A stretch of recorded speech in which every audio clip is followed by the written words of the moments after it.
Good morning all. Today we are going to start our next topic, that is entropy. Entropy is represented by S and it is the measure of randomness, or you can say it is the measure of disorderness. If in any system disorderness is increased or randomness is increasing, then entropy will also increase of that system. For example, consider a reaction in which A gives B, and during the formation of product, let us say randomness has been increased. If randomness is increasing, then entropy will also increase, and if entropy will increase, then it will be a spontaneous reaction. Like internal energy and enthalpy, entropy cannot be measured, but delta S, that is change in entropy, we can measure, and we can measure delta S by final entropy minus initial entropy. If in any reaction delta S is positive, means delta S is greater than 0, then it will be a spontaneous reaction. If in any reaction delta S value is negative, means delta S is less than 0, so it will be a non-spontaneous reaction. And for reversible reaction, or you can say reversible process, delta S will be equals to 0. Now let's see the important points about entropy. Entropy is a state function, which means that change in entropy will going to depend upon final and initial point. For example, let us draw a graph between P and V, and let us say it gives a graph like this, in which X gives Y and Y gives Z, or you can say X directly can give Z. Now, if I'll ask you the statement, that is delta S X to Z will be equals to delta S X gives Y plus delta S Y gives Z, then the answer will be this statement will be true. Why? Because we know the delta S depends upon the final and initial point. And you can say in this reaction the initial point is X. In this case the initial point is X, and in this also the initial point is X, and the final point is Z, and in this also the final point is Z. So whether we are coming like this or whether we are coming like this, we are getting the same value. We will get the same value. So it represents that entropy is a state function, it is not a path function. Next is, mathematically we can represent entropy by Q, where Q is heat and T is temperature. Or you can say if temperature is constant, then delta S will be equals to delta Q upon T, and Q is heat and T is temperature. Or if temperature is not constant, then you can use this formula. ds is equals to dq upon T, where d means small change and delta means large change. Or simply you can use this formula, that is delta S is equals to Q upon T. Now as we know, if a system gain heat, then Q value will be positive. If system loses heat, then Q value will be negative. Next point is, entropy is an extensive property, which means it depends upon the amount of matter. So according to this, the unit of entropy will be Joule per Kelvin, but we are always measuring the entropy for per mole. Entropy for per mole. So according to this, according to per mole, the entropy unit will be Joule per mole Kelvin. Or you can say calorie per mole per Kelvin. Now, if we have a isolated system. Isolated system means which neither exchange heat nor mass. For example, we have this system, and this system has insulating walls, and in this system we have filled two gases, gas A and gas B. Gas A and gas B, and we have separated two gases with the help of cork. Now, as you know, insulating system, or you can say isolated system, cannot exchange heat.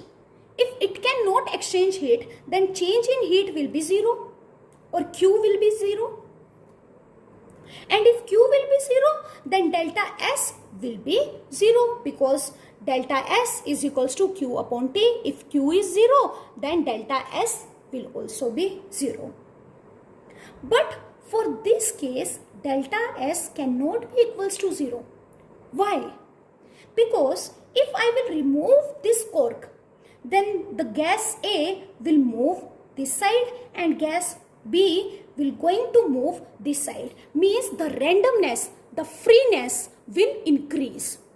If randomness will increase, then you know this, entropy will also increase.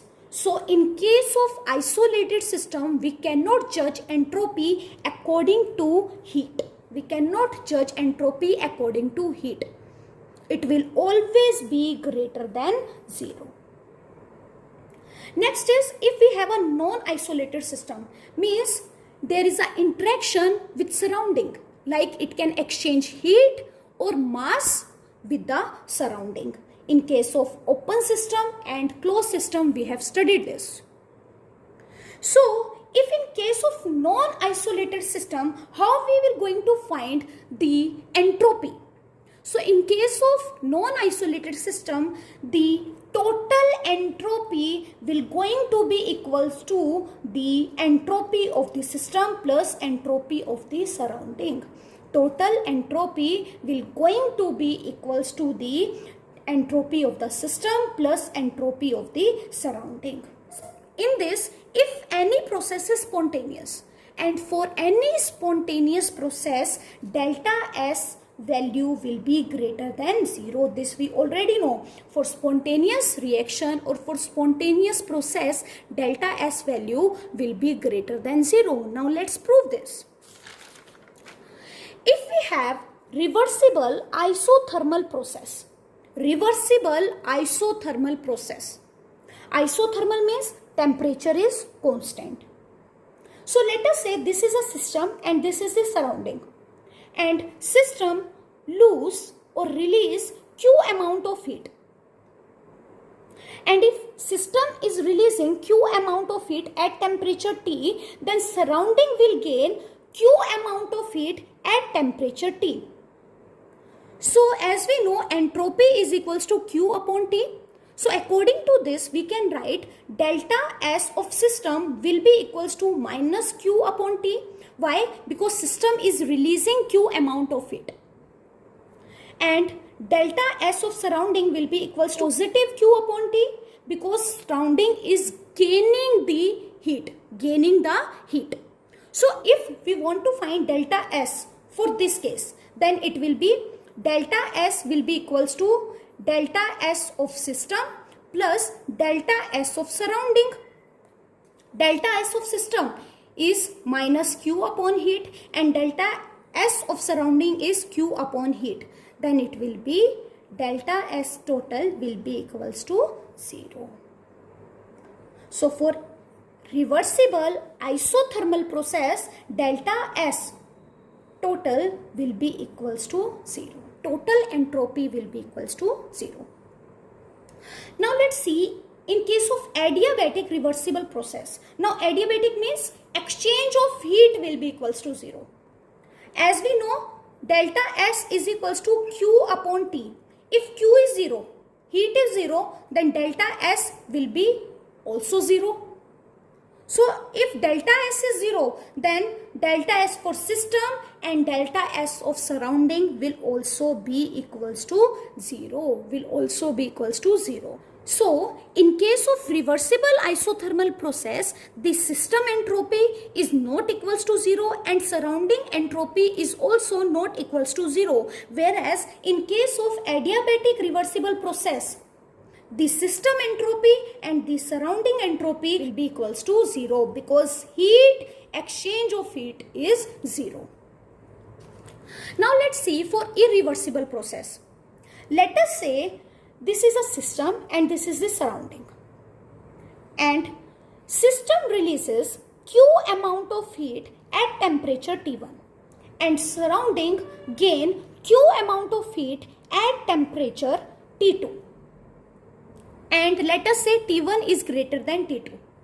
Then delta S of system will be equals to minus Q upon T1 because system is releasing the heat, and delta S of surrounding will be equals to Q upon T2. Then if I want to calculate total entropy, then it will be equals to minus Q upon T1 plus Q upon T2. Now let us take Q common. Then it will be equals to minus 1 upon T1 plus 1 upon T2, which we can write Q 1 upon T2 minus 1 upon T1. Now let us take LCM. After taking the LCM, it will be equals to T1 minus T2 upon T2 T1. If T1 is greater than T2, then total entropy will going to be positive, which means total entropy is greater than 0. Going to be positive, which means total entropy is greater than 0. And it will be a spontaneous process. Now, in total, we can say for reversible and irreversible process, the entropy of the universe or total entropy will be greater than equals to 0. Will be greater than equals to 0. Now, let's check the change in entropy for phase change. As you know, during phase change, the temperature remains constant. The temperature remains constant. Now let's find out first of all entropy of fusion. Fusion means melting, means solid is converting into liquid. Let us say solid absorb Q amount of heat, or 1 mole of solid absorb Q amount of heat to convert into 1 mole of liquid. Now, heat required to convert 1 mole of solid to 1 mole of liquid, it will be equals to enthalpy of fusion. Enthalpy of fusion, and it is represented by delta HF. Delta HF. F means fusion and delta H means enthalpy. As we know, delta S is equals to Q upon T or delta Q upon T. So, in this case, the heat will be equals to delta HF. So, we can write delta SF, that is entropy of fusion, will be equals to enthalpy of fusion upon temperature. Which temperature? That is melting temperature. Now let's check entropy of vaporization. Vaporization means that liquid is converting into gas. Let us say 1 mole of liquid absorb Q amount of heat to convert into 1 mole of gas. So in this case, the heat will be equals to the enthalpy of vaporization. Enthalpy of vaporization. So this formula, that is delta S is equals to Q upon T, will going to be equals to delta SV, that is entropy of vaporization, will be equals to enthalpy of vaporization upon temperature. Which temperature? That is boiling temperature, or you can say boiling point. And entropy of sublimation will be equals to the enthalpy of sublimation upon temperature. Now let's do one numerical. Calculate the delta S involved in the conversion of 1 mole having 18 gram of solid ice at 273 Kelvin to liquid water at the same temperature. And the latent heat of fusion is equals to 6025 joule per mole. As you know, latent heat of fusion will be enthalpy of fusion, and enthalpy of fusion is equals to 6025 joule per mole. And we know delta SF is equals to delta HF upon melting temperature.